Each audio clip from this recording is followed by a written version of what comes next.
Nice bags, buddy. Have it, folks.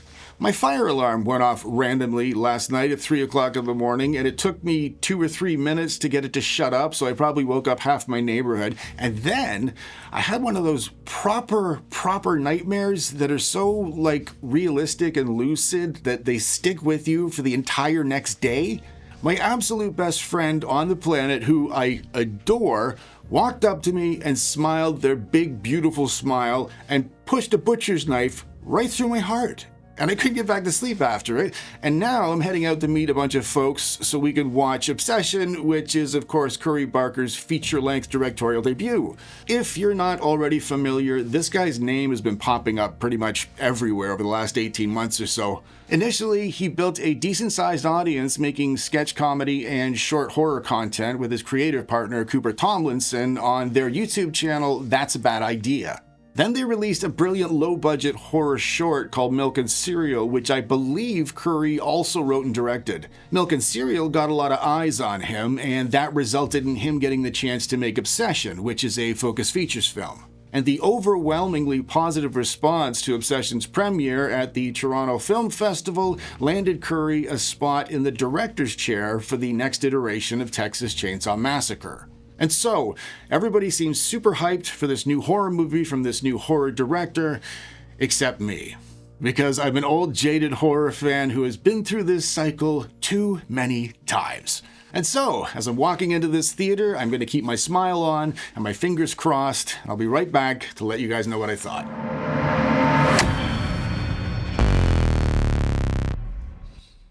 I had popcorn in my teeth. I just sat talking to my friend for 20 minutes and she didn't say anything.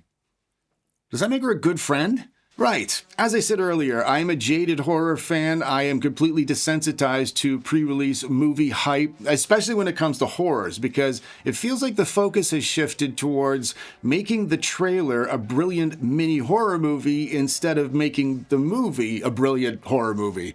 Personally, I don't pay much attention to film festival reviews. I know there was a slew of them after Obsession's premiere in Toronto, but most of those reviews are written by people who are looking to get invited back to the next film festival. And you can't really take much from early movie reviews either, because the people that get to see movies early are typically invited to those viewings, and they tend to be speaking from a place of obligation instead of honesty. And so I went into this movie basically thinking, let's see what you've got, Mr. Barker. Curry wrote and directed this movie, which is kind of impressive given he's only 26 years old. The film's premise is very simple, which I always love.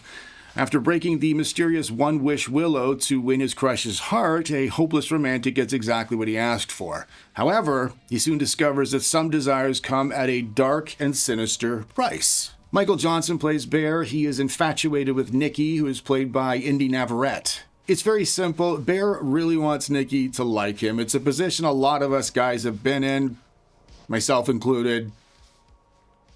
Only Bear actually ends up getting his wish, to the power of 10,000.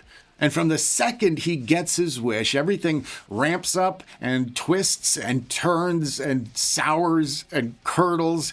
And my general impression of the film after a single viewing is, well fucking done, Curry. You done good, kid. But the dark shining light in this movie by a mile was Indy Navarrete as Nikki. She was able to create that physical sensation that's unfortunately not just lacking in modern horror movies, it is lacking in modern cinema in general. You can't take your eyes off her when she's on screen. She's absolutely gorgeous, but I'm referring to her actual performance, which was captivating and, frankly, fascinating.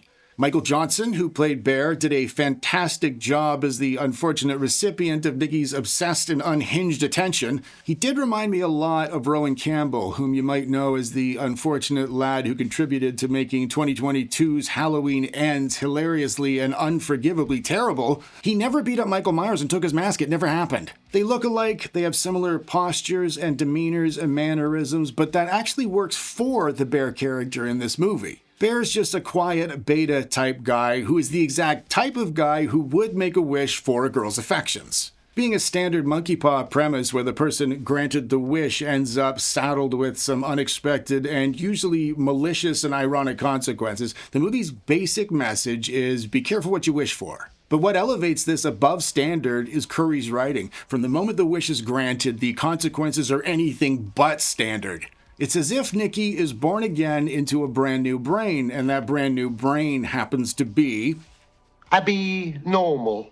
The wish does not grant him the fairy tale, perfectly balanced type of girlfriend we would all wish for if we were the type of people to wish for girlfriends. Curry has her standing in the shadows quite a bit, lurking on the periphery, and that kind of framing is the perfect backdrop for her conduct. Every so often she has these little moments of clarity where it seems like she's snapping out of it, but then the wish just takes control of her again. And those brief little back and forth struggles create a brilliant contrast between her as a person and her as an entity. Those brief moments of clarity also provide the only real exposition we're given. We are watching what's happening to Nikki. We are watching Bear watch what's happening to Nikki as it's spilling out all over him. And that simplicity goes a long way towards creating the tension that I think really makes this movie work. If you've seen Fatal Attraction, you'll know what made that movie the blockbuster it was Glenn Close's ability to convince you she is capable of anything and willing to do much, much worse. And that is very much what Indy Navarrete has accomplished with this Nikki character. Now, of course, the obvious difference between Fatal Attraction and Obsession is the supernatural elements with The Wish. And that supernatural element lays all of the foundations for any of the deeper questions this movie may or may not be posing to the audience. We're shown tiny snippets of Nikki's life before she was ensnared by this wish, and watching those snippets gets you wondering if perhaps somebody vulnerable is being taken advantage of in this situation. Or it could also be a statement about abuse within relationships. For me personally, it got me thinking about the concept of love itself and what love really means to people and how it can mean one thing to one person and a completely different thing to another.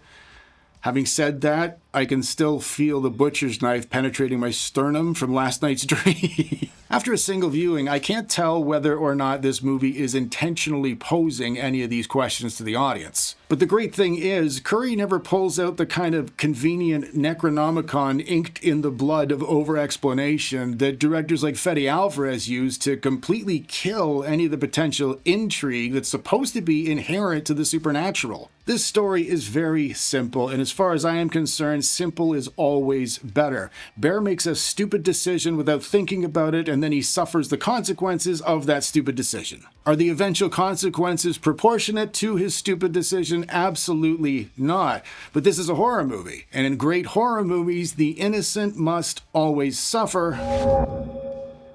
There was a lot of hype surrounding this movie because this is the way this stuff works for us as horror fans when there's somebody new on the scene. But Curry had already established himself here on YouTube, so going into this movie, I knew I at least liked who the movie was coming from. Now, don't get me wrong, a lot of his comedy content is very hit or miss for me. I find a lot of it to be repetitive and some of it to be not funny.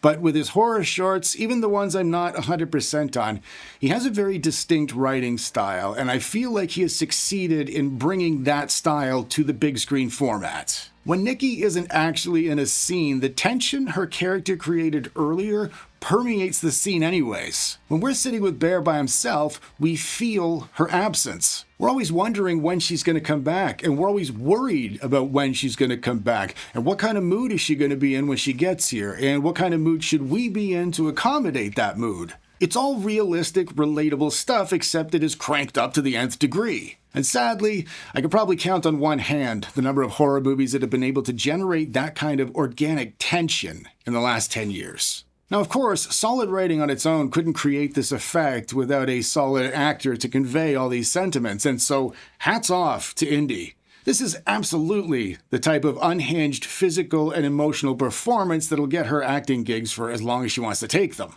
The film's aesthetic is also very reminiscent of the type of look Curry and Cooper have dialed in for their YouTube videos. A lot of Obsession takes place in Bear's apartment, a lot of Milk and Cereal took place in their apartment and in similar settings. So it's safe to say Curry probably transferred a lot of his instincts for lighting and camera angles within that kind of restricted environment into this film. Bear's apartment is dingy and colorless and void of any kind of hope or optimism, and you feel that every time you're there. It also provides a great visual contrast. This apartment shows how mismatched these two are as a couple. Instead of using expository dialogue to explain these two don't belong together, he just plopped beautiful Nikki down on Bear's couch and allowed us to form our own opinions. You can almost view the apartment as Bear's persona and demeanor, and Nikki does not fit into any aspect of it. In terms of the ending, I am not going to spoil anything for you.